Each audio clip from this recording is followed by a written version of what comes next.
Hare Krishna Prabhus.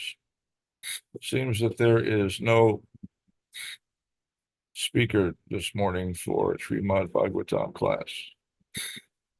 And so I guess I will try to say a few words, if you will kindly put up with me.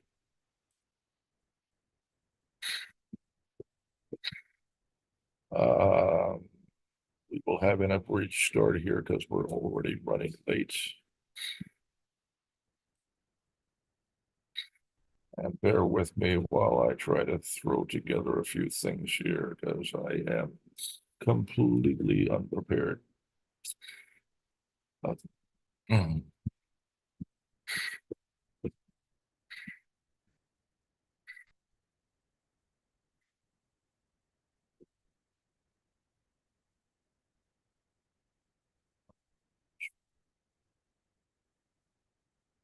Jaya Radha Madhava Punjabi Hari Jaya Radha Madhava Punjabi Hari Gopi Jana Vallabha Girivaradari Gopi Jana Vallabha Girivaradari Yashodanandana Braja Janaranjana Yashodanandana Braja Janaranjana Yamuna Tira Vanachari Yamuna Tira Vanachari Radha Madhava Punjabi Hari Jaya Radha Madhava Punjabi Hari Hare Krishna Hare Krishna Krishna Krishna Hare Hare Hare Rama Hare Rama Rama Rama Hare Hare Hare Krishna Hare Krishna Krishna Krishna Hare Hare Hare Rama Hare Rama Rama Rama Hare Hare Jai Om Vishnu Pad Paramahamsa Parivrajika Jaya Ashtotara Shri Srimad Divine Grace A.C. Bhaktivedanta Swami Maharaj Shri Prabhupada Ki Jai Jai Om Vishnu Pad Paramahamsa Parivrajika Jaya Ashtotara Shri Srimad Divine Grace Shri Bhakti Siddhanta Saraswati Goswami Maharaj Prabhupada Ki Jai Ananda Gauri Vaishnava Vrinda Ki Jai Namacharya Sri Hariraj Thakur Ki Jai प्रेम से कहो श्री कृष्ण चैतन्य प्रभु नित्यानंद श्री अद्वैत गदाधर श्री वासादि गौर भक्तवृंद की जय श्री श्री राधा कृष्ण गोप गोपीनाथ श्याम कुंद राधा कुंद गिरि गोवर्धन की जय श्री वृंदावन धाम की जय श्री मथुरा धाम की जय मायापुर नवदीप धाम की जय जगन्नाथपुरी धाम की जय गीतनागरी धाम की जय गंगमयी चमुनमयी की जय तुलसी देवी की जय भक्ति देवी की जय श्री हरिनाम सदकीर्तन की जय ग्रंथराज Srimad Bhagavatam ki jai, Samaveta Bhakti Brindi ki jai, Gaura Premanande, Hari Hari Bol.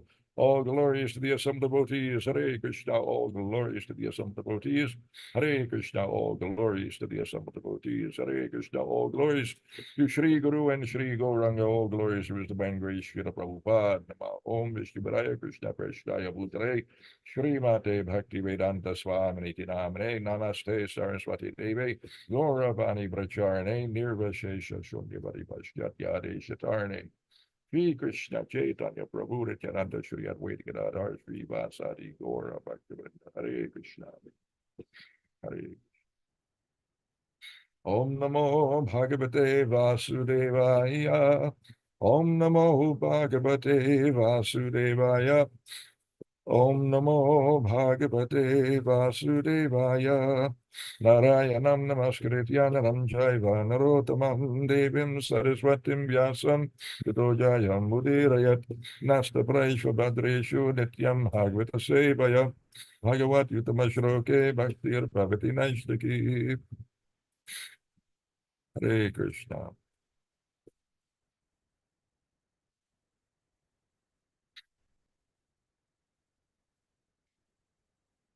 Our schedule today to cover text 17 through 19 of chapter 17 of the fifth canto of Srimad Bhagavatam.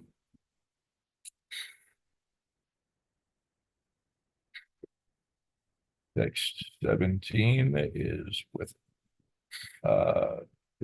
prose. Goes as follows: Shri Bhagavan Uvacha Om Namo Bhagavate Mahapurushaya Sarvaguna Sankhyanna Yanantaya Yataya Nama Iti. Let's try that again. Om Namo Bhagavate Mahapurushaya Sarvaguna Sankhyanna Nantaya Yaktaya Namam Iti. This now, if you recall from the previous day's verse, this is the prayer of Lord Shiva in meditation.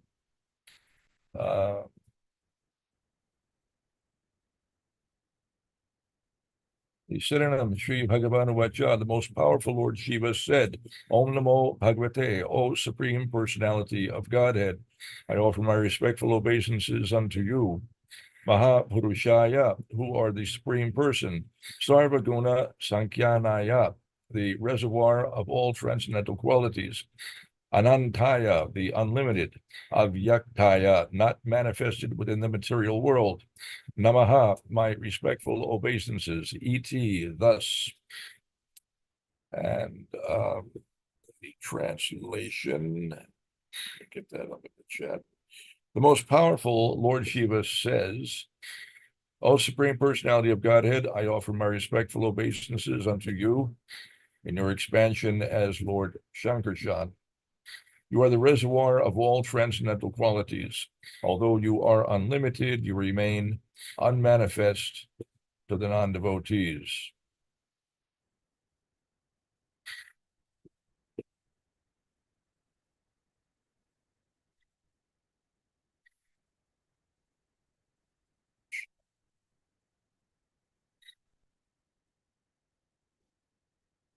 Text 18.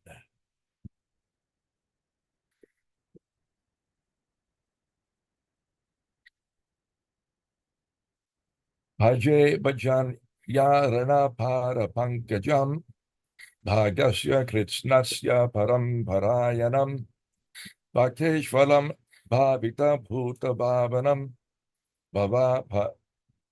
Bhavapaham Bhava Bhavam Ishvaram. Synonyms: Bhaje, I worship. Bhajanya, O worshipable Lord. Aranyapada Pankajam, whose lotus feet protect his devotees from all fearful situations. Bhagasya, of opulences. Kritsnasya, of all different varieties. Wealth, fame, strength, knowledge, beauty, and renunciation. Param, the best.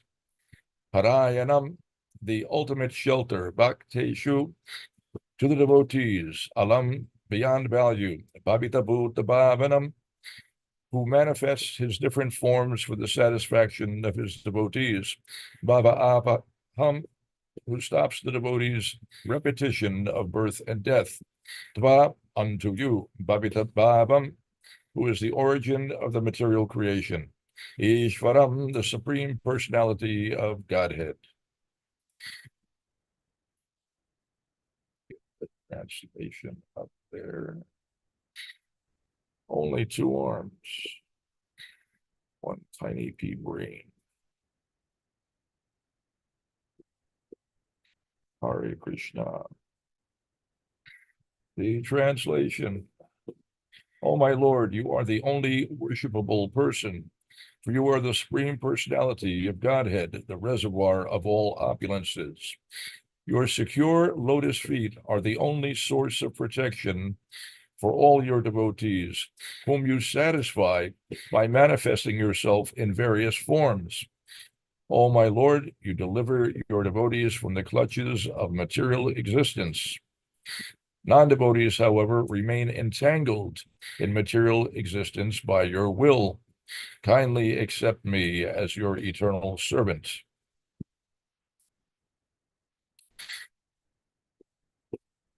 Hare Krishna.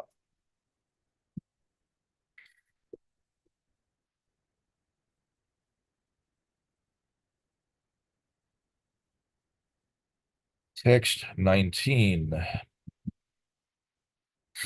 Na yasya maya gunachita vrittibir nirikshato yan vapi drishtir ajyate ishe yata no jita manju ramhasam kastam namanyeta jigashur atmanaha ayasya maya gunachita vrittibir nirikshato yan vapi drishtir ajyate ishe yata jon jita manju ram hasam kastam na manyeta jigishur at manaha. Synonyms: na, never; yasya, whose; maya, of the illusory energy;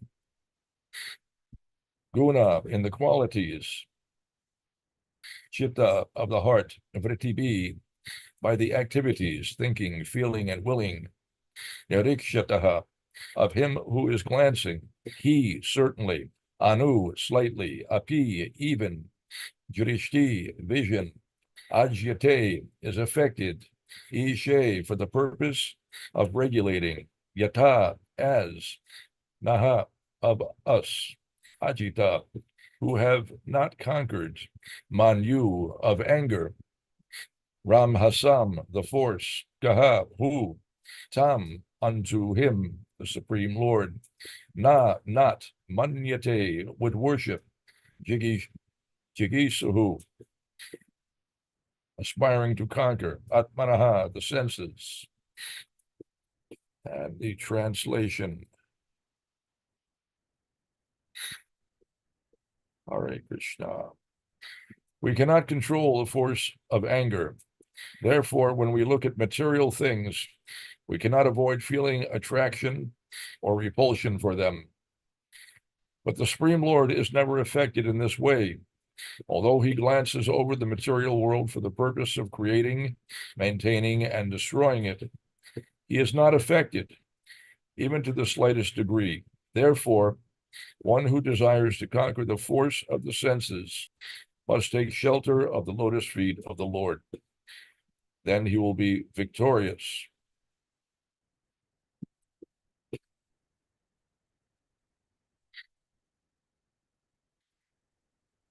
Prabhupada has given us a short purport to this text.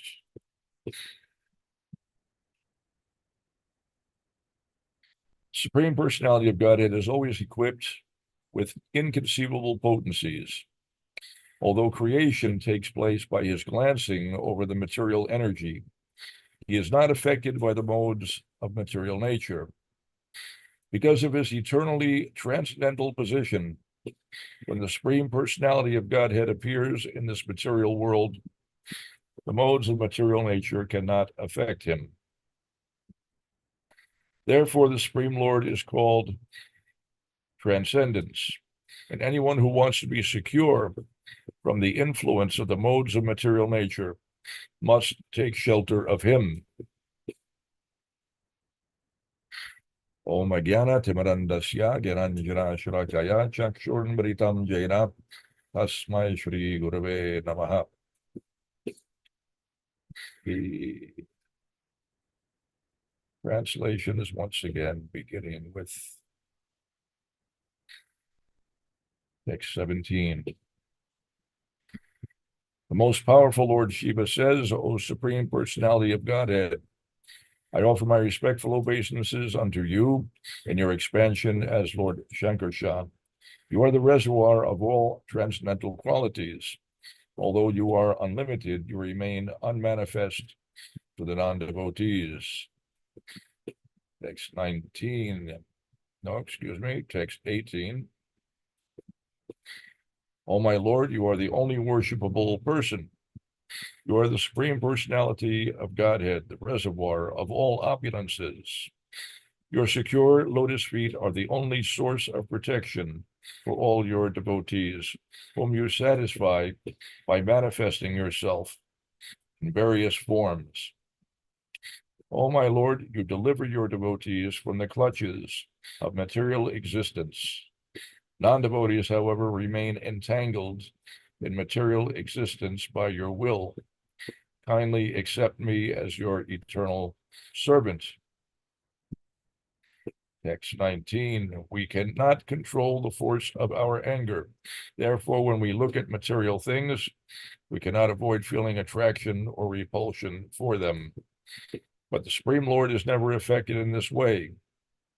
Although he glances over the material world for the purpose of creating, maintaining, and destroying it, he is not affected even to the slightest degree. Therefore, one who desires to conquer the force of the senses must take shelter of the lotus feet of the Lord. Then he will be victorious. Hare Krishna. Shri Gurave Namah. Shri Chaitanya Manobishtam Shrapitam Yena Bhutale Swayam Rupa Kadamayam Dadati Swa Patantikam. Vandeham Shri Guru Shri Yuta Padakamalam. Shri Gurun Vaishnavamscha. Shri Rupam Sagrajatam Sahagana Raghunatam Vitam Tam Sajivam Sadvaitam Savatutam Harijana Sahitam Krishna Chaitanya Devam Shri Radha Krishna Padan Sahagana Lalita Shri Vishakanvitamscha Hey Krishna Karana Sindho Dinabandho Jagatpate Gopesha Gopika Kanta Radha Kanta Namostute Tapta Kanchana Gaurangi Radhe Vrindavaneshwari Vrishabhanusute Devi Pranamami Hari Priye Hare Krishna, Krishna Krishna, Hare Hare, Hare Rama, Hare Rama, Rama Rama, Hare Hare, Hare Krishna.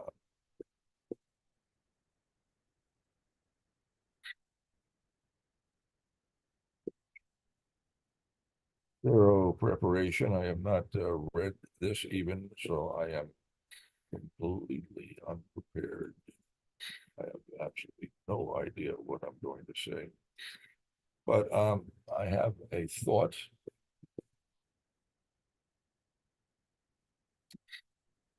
which is that I will do a little review of what we have covered so far in this chapter. Maybe we can even go a chapter further back. I can review my notes. Take a look at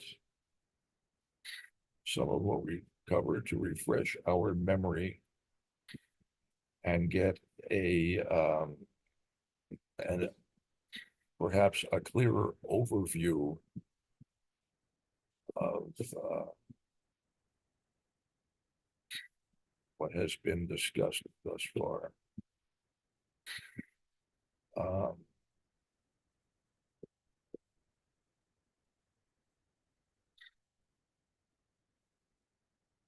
We could even go back to the beginning of the fifth canto. I know it's not really that long, but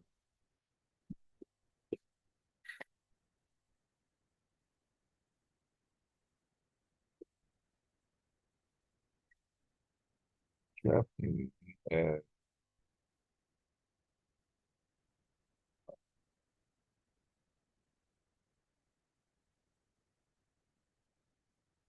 I'll go back to chapter 16, titled A Description of Jambudweep, because this is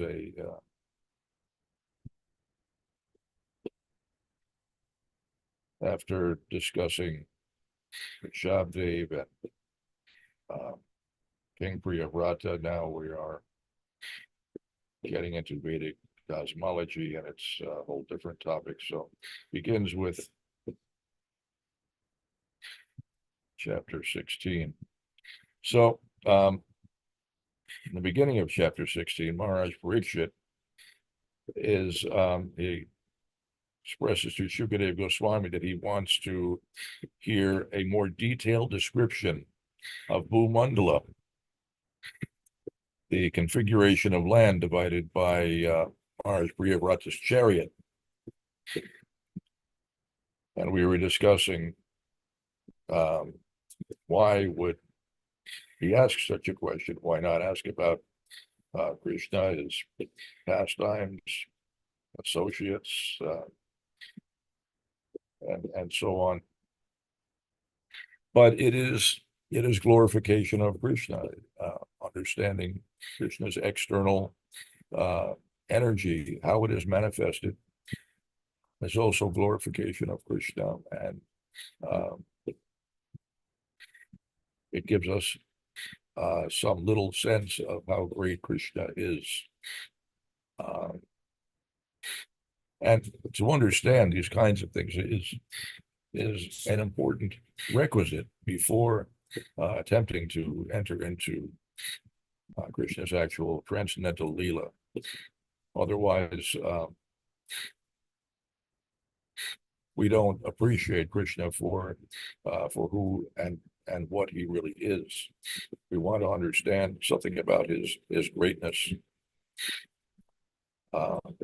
Otherwise, if someone simply heard Krishna's pastimes without having heard the previous 9 cantos of Srimad Bhagavatam, they might take Krishna to be an ordinary human being.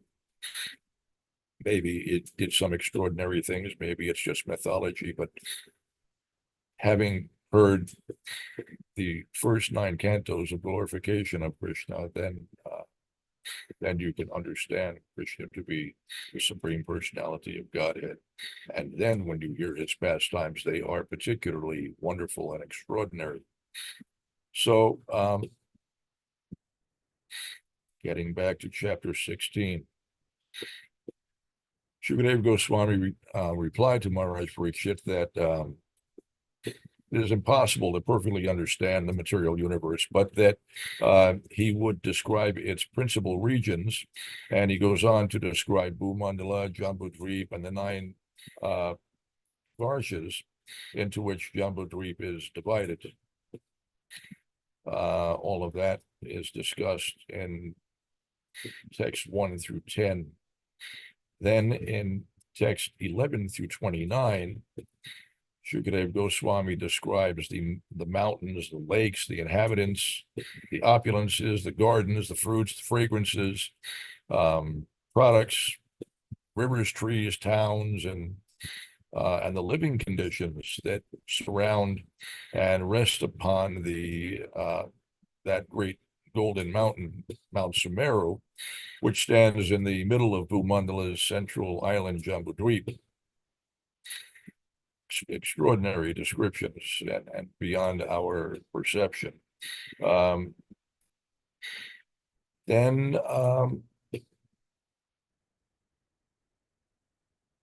the positions of the planets.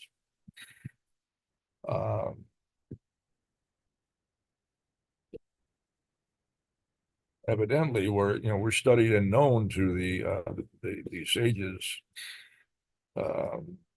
of Vedic times.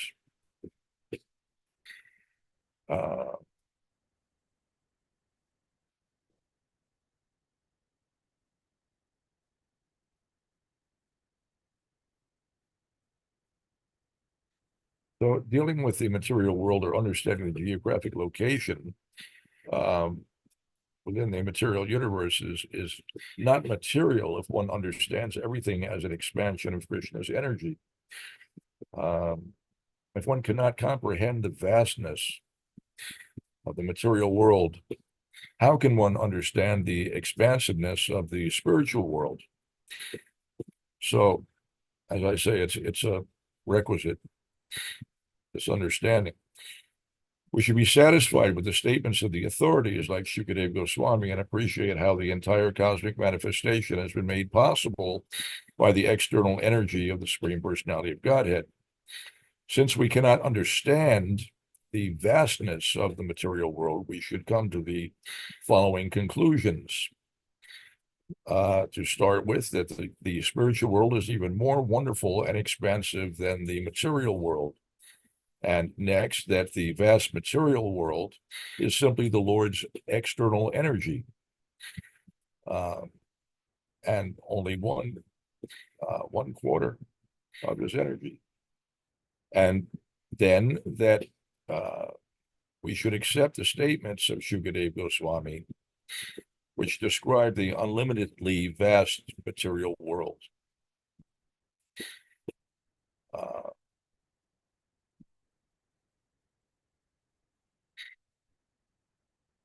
Although devotees care only for the lotus feet of Krishna, not for material opulences, they nevertheless support the agrarian sacrifice-based Vedic culture, which brings the citizens true opulences and prosperity and prepares them for their next life as well.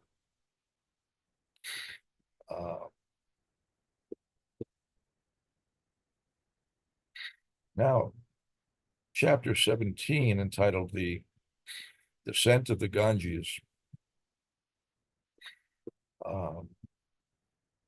In texts 1 through 10, we discuss the following, that the Ganges descends from the causal ocean, and due to it having washed the lotus feet of Lord Vamanadev, every living entity can purify his mind by touching its transcendental waters.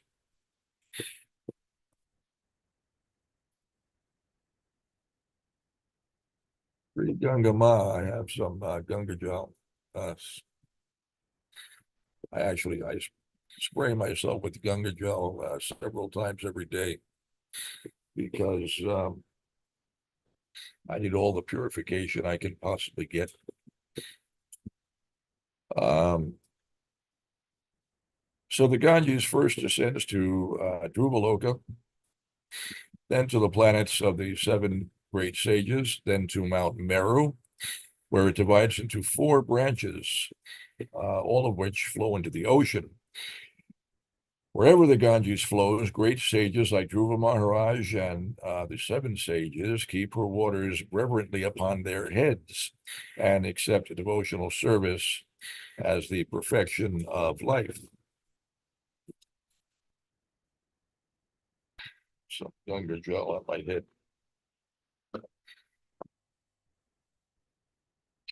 Bharatavarsha is considered among the 9 Varshas as the field of fruitive activity. There's a distinction made between the different Varshas, the other Varshas. The other 8 Varshas are heavenly, and there the various souls are exhausting their pious activities from previous births. The Lord is worshipped in his deity form in each of the 9 Varshas. In Elavrita Varsha, where Shiva is the only male, Lord Shiva meditates on the personality of Godhead, Shankarshan, through chanting mantras, which praise the Lord as being unlimited. And this is where we are currently reading. So, where are we at now? 742. Are there any questions or comments about what we have discussed so far here?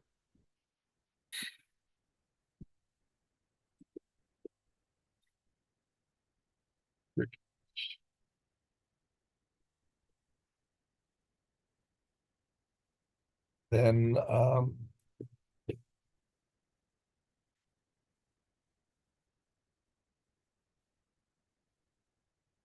for my next trick,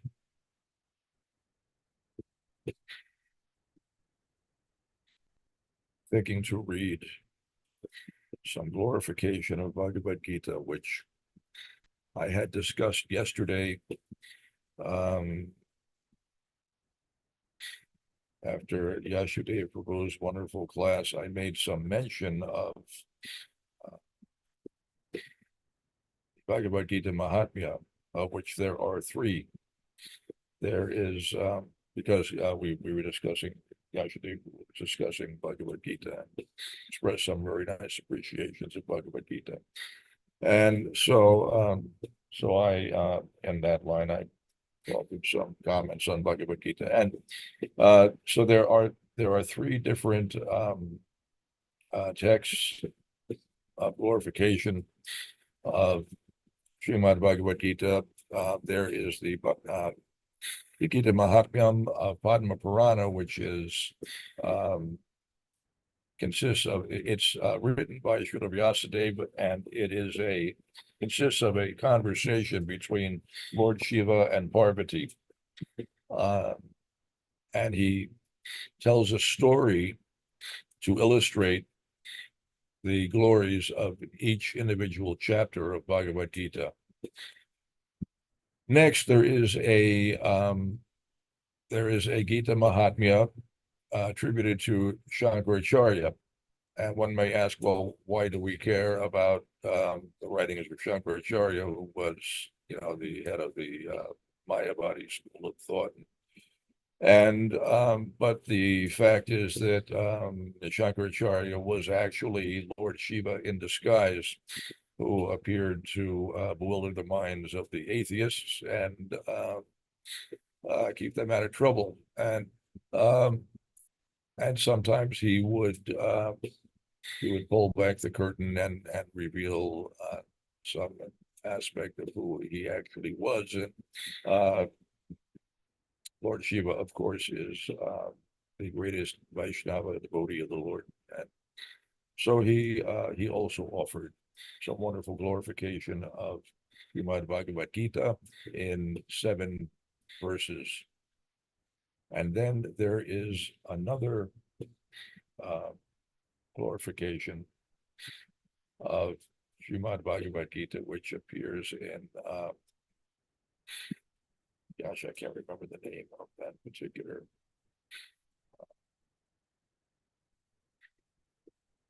one of the Puranas. And that one is, I think, 48 verses in length. I think I posted a link to it yesterday. So I mentioned in yesterday's discussion, I mentioned a story that Lord Shiva had. Actually, it's although the Gita of Padma Purana is a discussion between Lord Shiva and Parvati, intertwined is also discussion between Lord Vishnu and Mother Lakshmi. At times, you have Lord Vishnu telling these various stories, and Lord Shiva is telling Parvati about Lord Vishnu narrating a story to Lakshmi. So the story I told yesterday, paraphrasing a synopsis, which, by the way, was not entirely accurate because my memory is abysmal, and I apologize for that. But what can I do? Kali Yuga memory is deteriorating. My brain has been through a lot of abuse from my karma years, and also some damage from some serious head trauma on numerous occasions. So forgive me, but to rectify that problem, I would like to read that story as it is. So this is the glorification from the Gita Mahatmya of Padma Purana, recorded by Srila Vyasadeva. The glories of chapter 3. I think you'll find this to be quite extraordinary. and wonderful to hear. Lord Vishnu said, "My dear Lakshmi, in the town of Janistan was a Brahmana of the name Jata, who was born in the dynasty of Kaushik." Right away, you can understand something about the nature of this fellow because his name was Jata, like Jata Bharata. So, he was not, he was a Brahmana, but uh, not the best of Brahmanas. That Brahmana gave up the religious activities enjoined in the Shastras to be followed by the Brahmana class and took too many irreligious activities. He was very fond of gambling and drinking, hunting, and visiting prostitutes. In this way, he wasted his wealth. He went to the northern countries on a business trip. While there, he gained much wealth and decided to return to Janistan.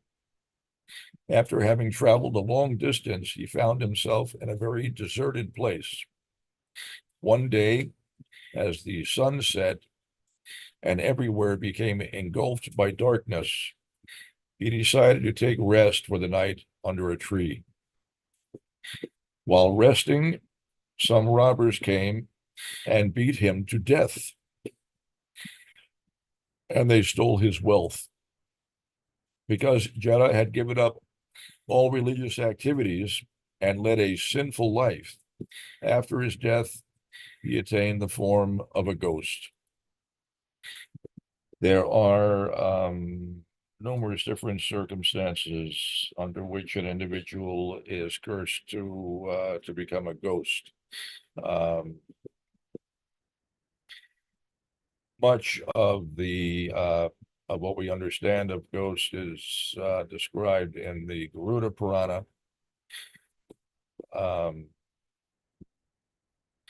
Perhaps at some point in time we'll have a translation of Garuda Purana produced amongst ISKCON devotees, but presently there are only translations from other sources. But the fascinating reading, it's a lot to understand, and Srila Prabhupada discussed a little bit about ghosts. His general principle was that he would not talk very much about them because talking about ghosts tends to attract them, and they are troublesome. They can be extremely troublesome to an individual. They can absolutely destroy your. They can destroy everything. They can kill you in some cases. My family, I had a very large family on my mother's side. They were cursed. Everyone in the family died, all killed by ghosts, and they knew it. They would talk about it. They were regularly being attacked. Gradually, everyone in the family killed.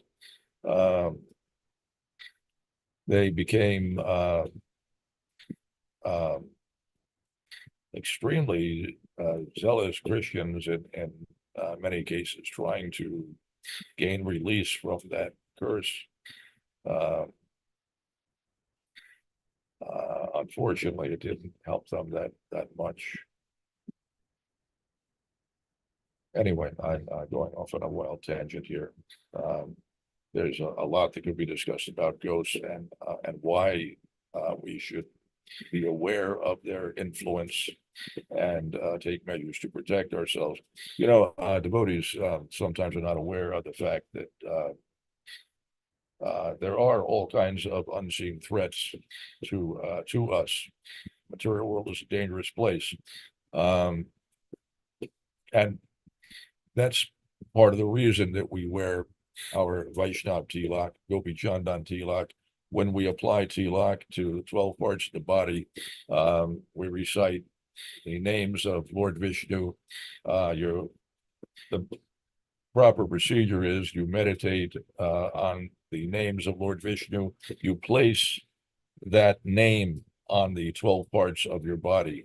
So it is a kavacha, it's a shield, it's meant to be protection, and it is necessary. It is not optional. It's something that a Vaishnava requires, because in the absence of that, you are subject to attack. All kinds of things can happen. Terrible things can happen. There are subtle influences that are very powerful, and they are uh,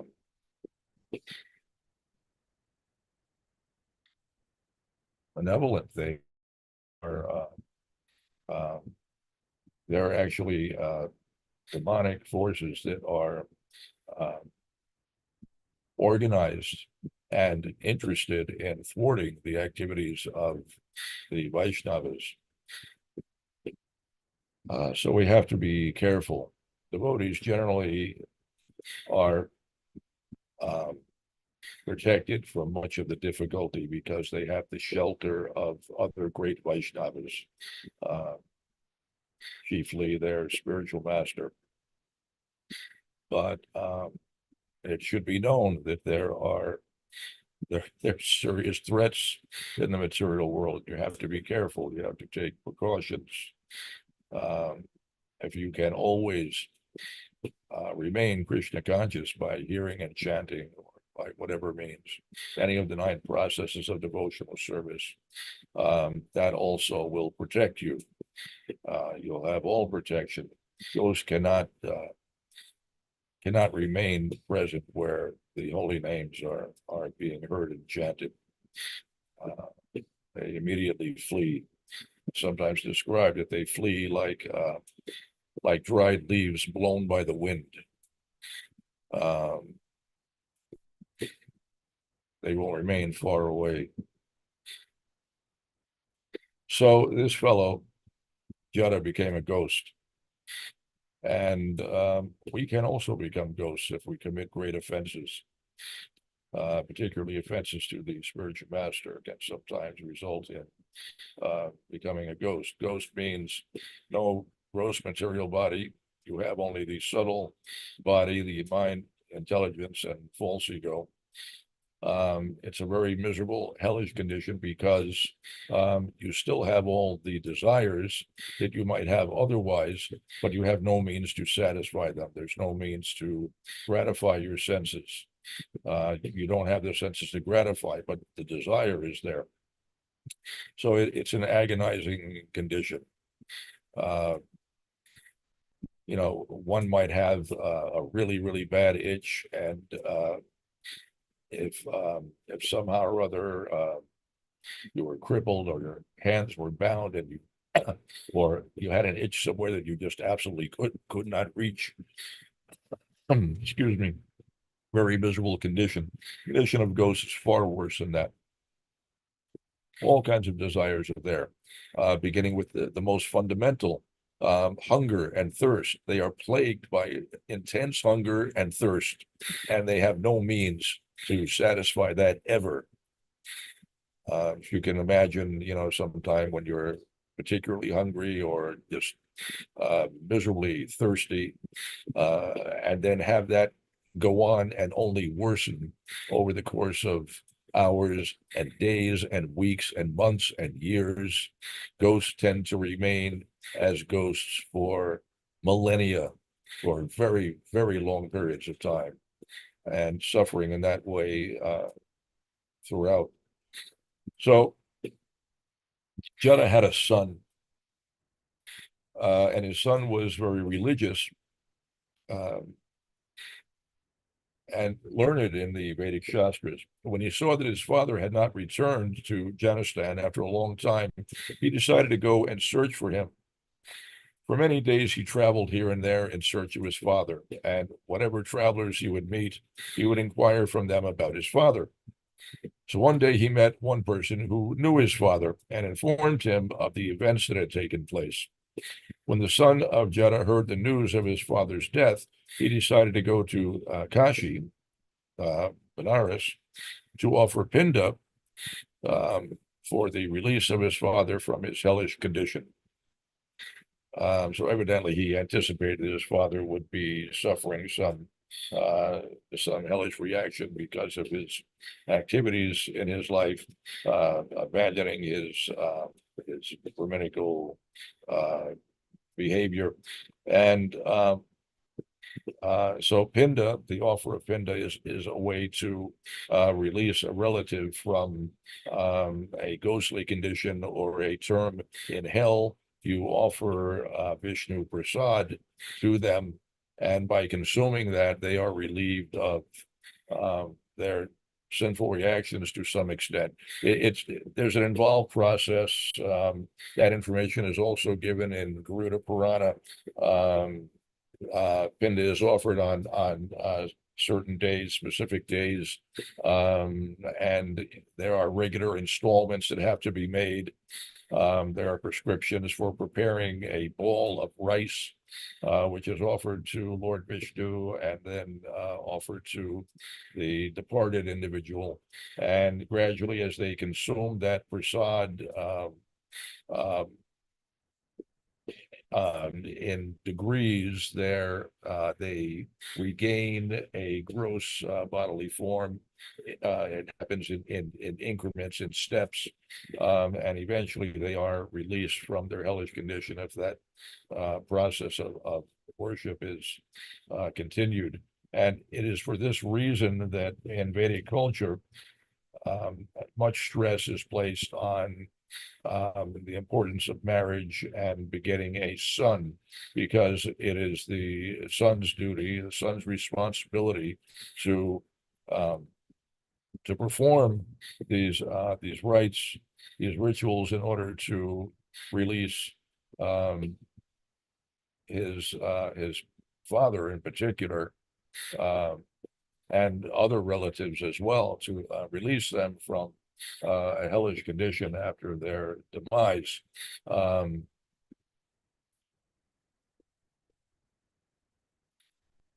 So, if one did not have a son, then they'd be in serious trouble. They could remain in, a hellish condition like that almost indefinitely. And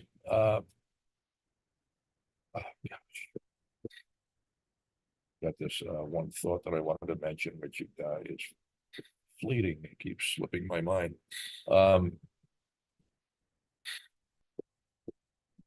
Perhaps it will come back. Anyway, so Pinda was being offered by the son of Jada. On the 9th day of his journey, he happened to take rest under the same tree under which his father had been killed. At that place, in the evening, he performed his daily worship to Lord Krishna, and he also recited, as part of his sadhana, he recited the 3rd chapter of Srimad Bhagavad Gita. As he completed his recitation, a loud sound came from the sky. When he looked up, he saw his father there, and in front of his eyes, his father's form changed into one of the most beautiful beings, who had 4 hands and was wearing a yellow dhoti. His body was the color of a dark rain cloud, and his bodily effulgence was lighting up all the directions. At that time, his father offered his blessings to him. The son inquired from the father as to the meaning of these wonderful happenings. The father said, "My dear son, you recited the 3rd chapter of Srimad Bhagavad Gita, and thus freed me from the ghost form which I had received due to my sinful activities. Now you should return to your home, because the purpose for which you are traveling to Kashi has been achieved by your reciting the 3rd chapter of Bhagavad Gita." So when the son inquired from the father if there were any further instructions from him, the father said, "My brother also led a very sinful life, and he is suffering somewhere in the darkest regions of hell. So if you wish to free him and our other ancestors who are suffering here and there in different species in the material universe, then kindly recite the 3rd chapter of Bhagavad Gita. And by that recitation, they will all attain a form similar to Lord Vishnu's and go to Vaikuntha. When the son heard the father's instructions, he replied, "If that is the case, then I will recite the 3rd chapter until all the souls who are trapped in the hellish life are freed." At that time, his father blessed him with the words, "Let it be." Then an airplane arrived from the spiritual world of Vaikuntha and took the father to his destination. Thereafter, the son returned to Janastan and sat in front of the deity of Lord Krishna. And with a desire to free all the conditioned souls in the hellish condition, he started reciting the 3rd chapter of Srimad Bhagavad Gita. While his recitation was continuing day after day, Lord Vishnu sent his messengers, the Vishnu Dutas, to the kingdom of Yamaraj, who was in charge of administering punishment to the sinful living entities. When the Vishnu Dutas arrived in front of Yamaraj, they informed him that they had a message from Lord Vishnu, who was lying on the bed of Anantasesha in the ocean of milk. They told him that Lord Vishnu was inquiring as to his welfare and also was ordering him to free all the conditioned souls who were suffering in hell. That's quite extraordinary. A lot of souls in hell. Oh, there's what I wanted to mention, that Shastra states that in Kali Yuga, virtually all living entities in Kali Yuga, they all become ghosts. The age does not happen in other ages, but in Kali Yuga, virtually everyone becomes a ghost, at least for some period of time. Eventually, they're elevated to an animal birth from there, but they do sometime as ghosts. There are exceptions, of course. There's always exceptions, but generally, Shastra says everyone in Kali Yuga becomes a ghost because of their sinful activity, the nature of their various sinful activities. So when Yamaraj heard this instruction from Lord Vishnu, he immediately had all the conditioned souls released from hell, and then personally went with those Vishnu Dutas, excuse me, to the ocean of milk known as Svetadvip to have the darshan of Lord Vishnu. When he arrived there, he saw Lord Vishnu lying on the bed of Anantasesha. His body had the effulgence of suns, and Lakshmi Devi, the goddess of fortune, was massaging his feet. He was surrounded on all sides by rishis, sages, and demigods, headed by Lord Indra, and all of them were singing the praises of Lord Vishnu. Lord Brahma was also present, reciting the Vedas. Yamaraj fell down and offered his respects before Lord Vishnu and offered the following praise. "My dear Vishnu, you are the well-wisher of all the conditioned souls. There is no limit of your glories. You are from you, the Vedas have come. You are time, and in the course of time, you will destroy all things. You are the cause and the maintainer of the 3 worlds, and you are the super soul in everyone's heart who is directing their activities. You are the guru of the whole universe and the goal of all devotees. O lotus-eyed one, please accept my obeisances again and again. Your glories are unlimited." What Yamaraj is saying here is the literal truth. Of all the forms of Lord Vishnu, that particular form that resides on Svetadvip in the ocean of milk, that is the actual Vishnu who is expanded into the heart of all living entities. So this very same Vishnu is actually is right beside you in your heart at this very moment. Same Vishnu.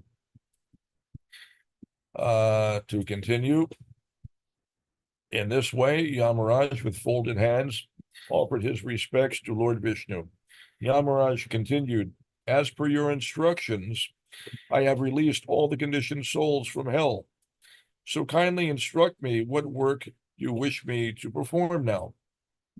Lord Vishnu replied in a voice as deep as thunder and as sweet as nectar, my dear Dharmaraj, you are equal to everyone, and I do not need to instruct you on your duties. Kindly return to your abode with my full blessings and continue your duty. At that time, Lord Vishnu disappeared from the vision of Yamaraj, and Yamaraj returned to his own abode.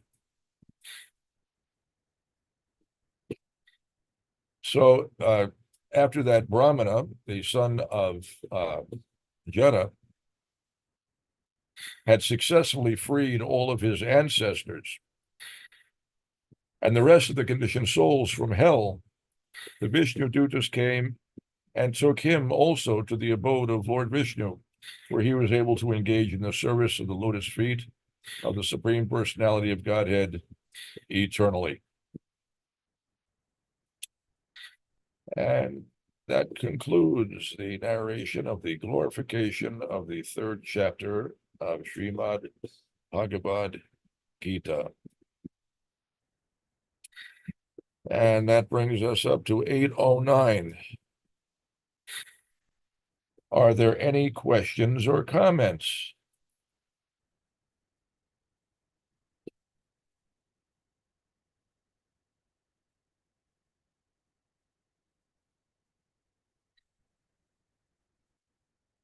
It's again.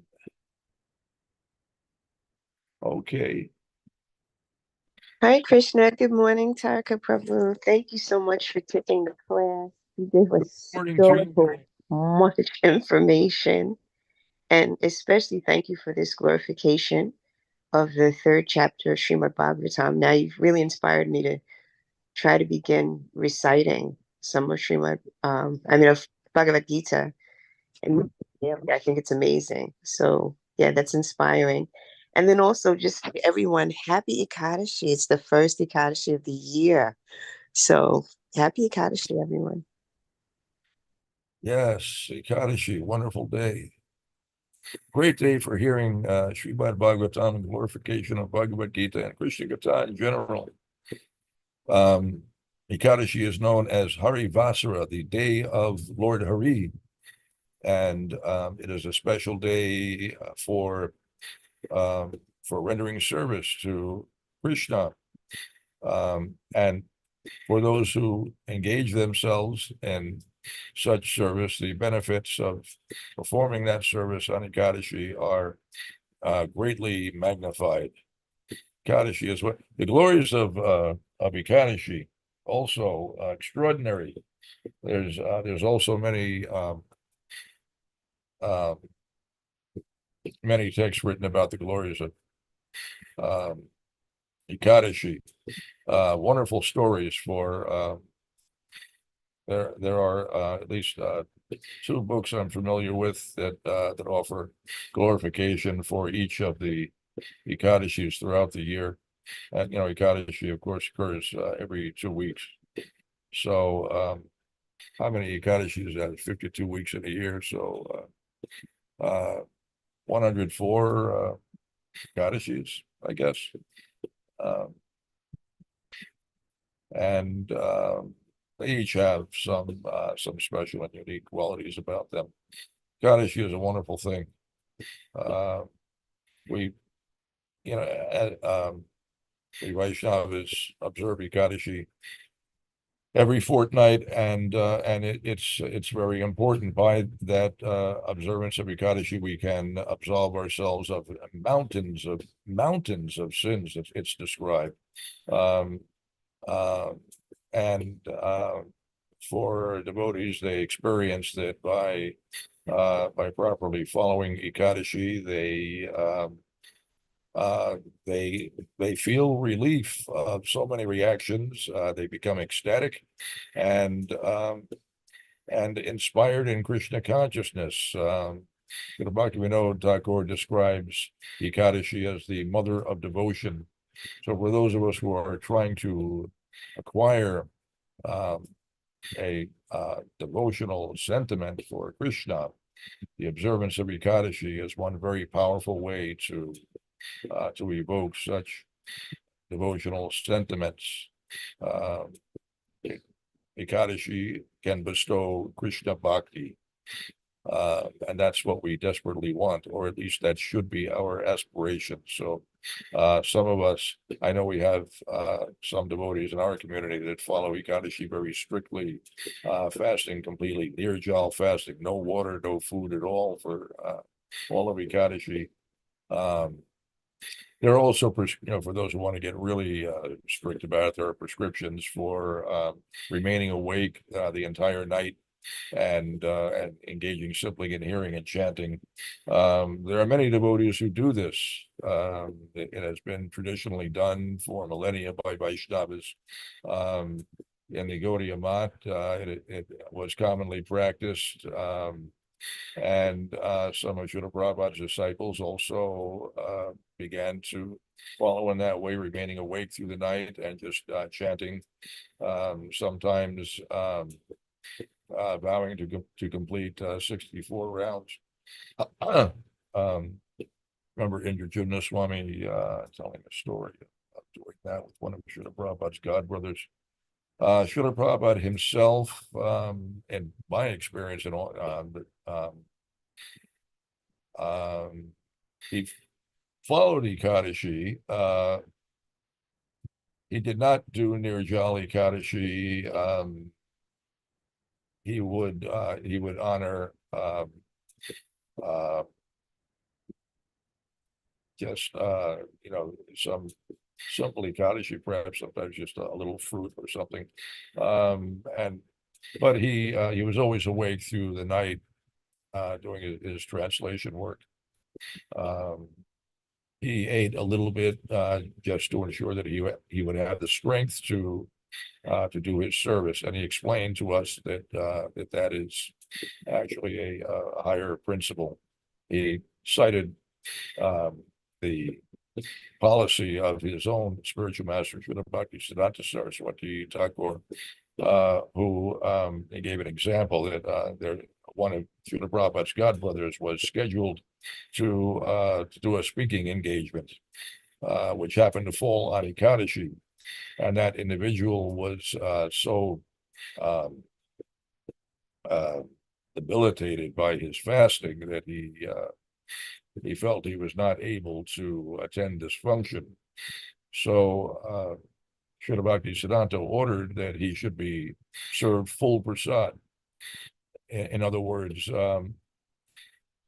he should actually eat grains on Ekadashi because the preaching is more important, higher principle. So that example is there, but he gave that example, but he never asked us to do that. He did ask us to be very careful about strictly following Ekadashi. If you break Ekadashi, if you take grains on Ekadashi, the reactions are quite severe. It's a very serious offense, equivalent to killing your own spiritual master. The gravity is that great. It's described in Shastra that it is the equivalent of killing both your parents and your spiritual master. So that's some pretty serious karma. That's a really bad reaction. So devotees are therefore really, really careful about observing Ekadashi with care, making sure they don't break Ekadashi. One way that you can break Ekadashi inadvertently is that if you don't pay attention to the parana is the period of time during which you are supposed to break fast. That information is given in the Vaishnav calendar. So there's a particular time when you are to break fast. If you break fast prior to that time, it's the next day. It's it's Dvadashi, the day after Ekadashi. But if you break fast prior to the Parna time, that is the same as accepting grains on the Ekadashi day. So you have to pay attention to that time. Anyway, thank you for your kind words, Mother Leela Kishori. Are there any other comments or questions? We're up to 8:18. I don't want to keep anyone from their service. I should probably end. Thank you all for kindly putting up with me. I'm sorry I was not better prepared. Much could have been said about these verses, and with a little preparation, I think I could have treated it nicely, but alas, that was not the case, so I apologize. Hare Krishna, Prabhus. Happy Ekadashi and a successful vrata to you, and I'll see you all again, same time, same place tomorrow. Hare Krishna.